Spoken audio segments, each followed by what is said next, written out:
El Señor esté con ustedes. Evangelio de nuestro Señor Jesucristo según San Lucas.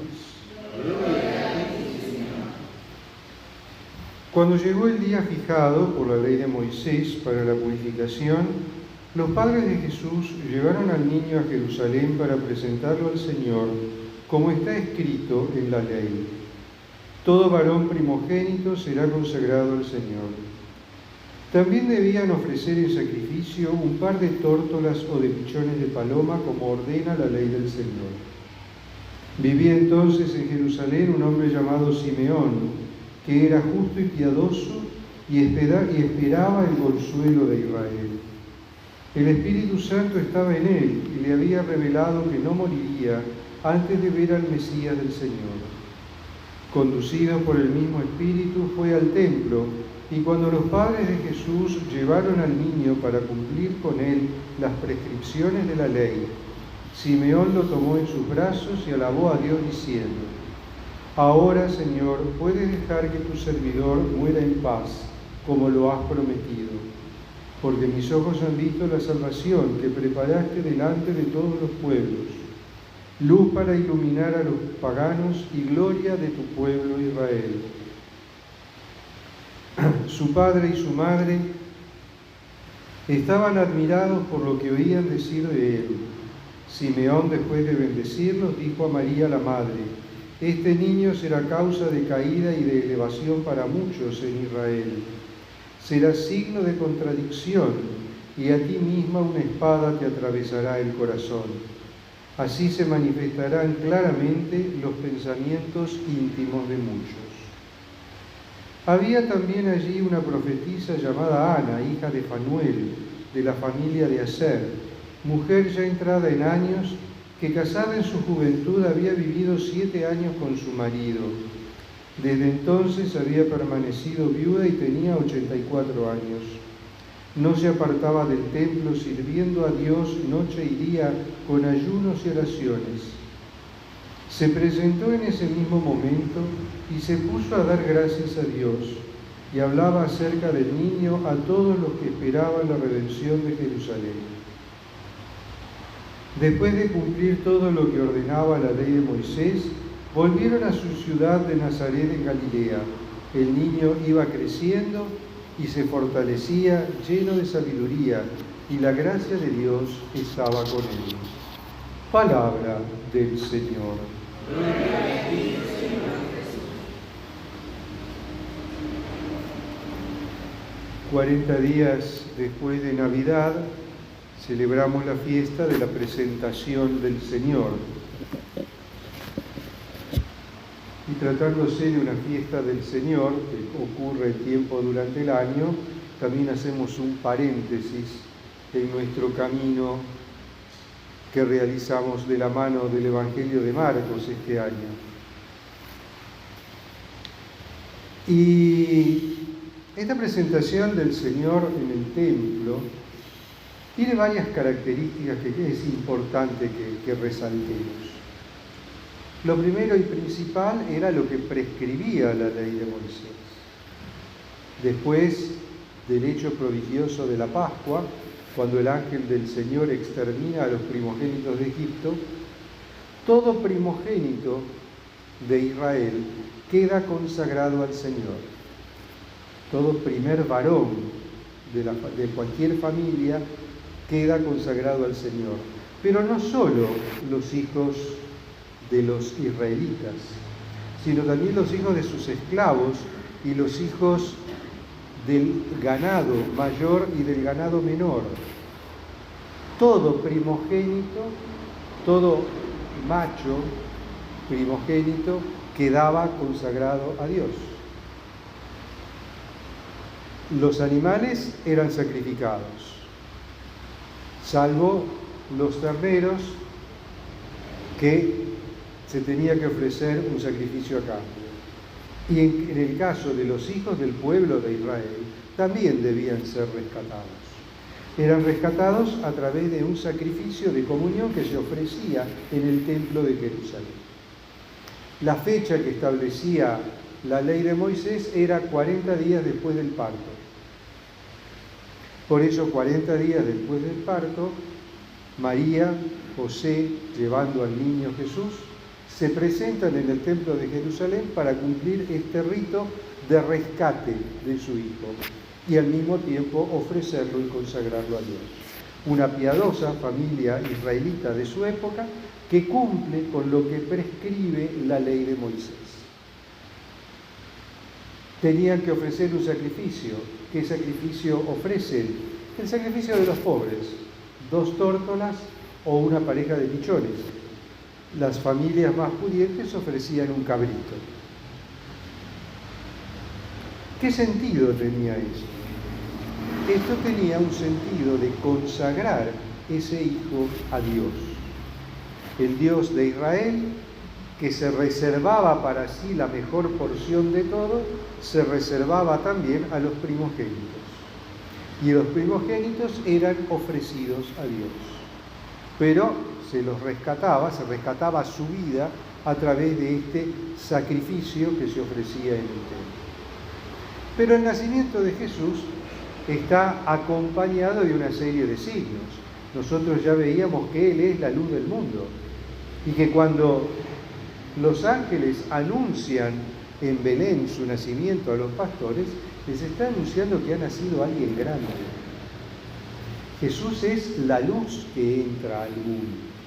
Por eso al comienzo de la Santa Misa hicimos el rito de bendecir las velas y bendijimos las velas encendidas.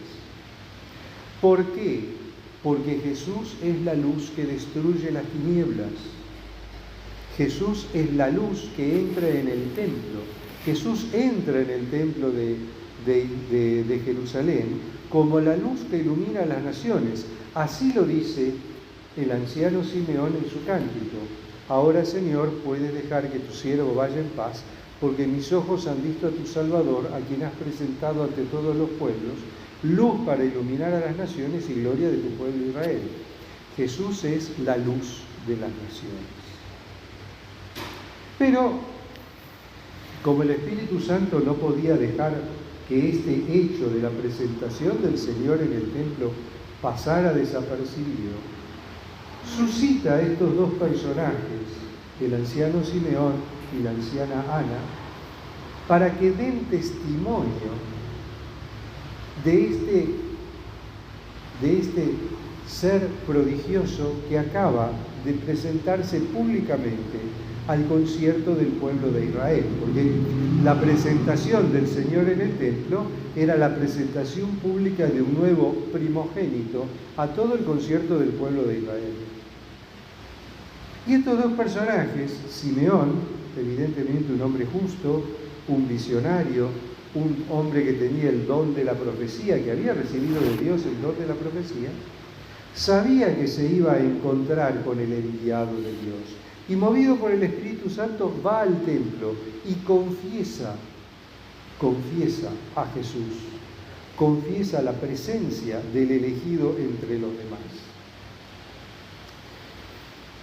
Y otro tanto hace la profetisa Ana, una mujer piadosa que pertenecía evidentemente a la orden de las viudas, que se dedicó a servir en el templo desde temprana edad, prácticamente desde que quedó viuda. Había enviudado muy joven y sirve a Dios con ayunos y con oraciones y sirve a Dios en lo que podían servir las mujeres en el templo de Jerusalén. Y ella también, movida por el Espíritu, va al templo y le habla del niño a todos aquellos que la quieran escuchar. Esta presentación de Jesús en el templo es la presentación del Señor en el concierto del pueblo de Israel. Es la entrada de la luz del mundo al gran templo de Jerusalén, al único templo donde se podía rendir culto a Dios válidamente. El gran templo del pueblo de Israel. No había otro lugar donde se pudiera rendir culto a Dios. Y ahí se presentan María y José llevando al niño Jesús para cumplir con lo que prescribía la ley de Moisés.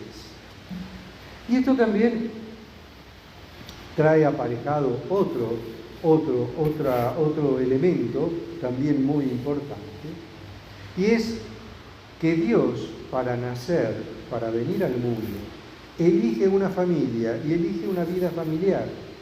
Y elige una vida familiar en la que se dan, como elementos propios de la vida familiar, el crecimiento de los niños en el conocimiento, en el amor de Dios, el crecimiento en la gracia, el crecimiento en sabiduría, en ciencia, pero crecimiento en el conocimiento de Dios. Fíjense que esta piadosa familia israelita, la familia de María, José y Jesús, sin hacer nada extraordinario y haciendo bien todo lo ordinario, no solo santifican y glorifican a Dios, sino que son ejemplo. ¿Por qué? Porque la Sagrada Familia de Nazaret es lugar de crecimiento para cada uno de sus miembros. Y es lugar donde el niño Jesús encuentra su camino para crecer en gracia y en sabiduría, para crecer en la ciencia de los hombres, para crecer en el conocimiento de Dios, porque son ellos, María y José, los que lo introducen en la práctica de la fe del pueblo de Israel. Y por eso es un ejemplo para nuestras familias hoy en día, porque no nos olvidemos que la familia es la primera responsable de la educación cristiana de los hijos. La familia es la primera responsable de dar a conocer y hacer conocer a sus hijos los misterios de Dios, de enseñarles a rezar, de enseñarles a vivir la fe. Es una obligación muy grave que se contraen los padres en el momento del bautismo, cuando piden el bautismo de sus hijos. Por eso es tan importante tomar conciencia de la importancia de la familia para el crecimiento de los hijos en la fe. Y la otra reflexión es que no se enciende una lámpara para ponerla bajo el candelero, sino que se enciende una lámpara para ponerla arriba, para que ilumine, para que brille. Y nosotros tenemos en nuestro corazón la palabra de Dios, tenemos la luz de Cristo encendida en nuestros corazones. Llevemos esa luz, esas velitas que encendíamos hoy, son signo de esa luz de Cristo que tenemos en nosotros. Hagámosla brillar, démosla a conocer, no tengamos miedo, no ocultemos nuestra condición de cristianos. Demos a conocer nuestra fe desde nuestra vida, desde nuestro lugar, haciendo y buscando la voluntad de Dios en nosotros. Alabado sea Jesucristo.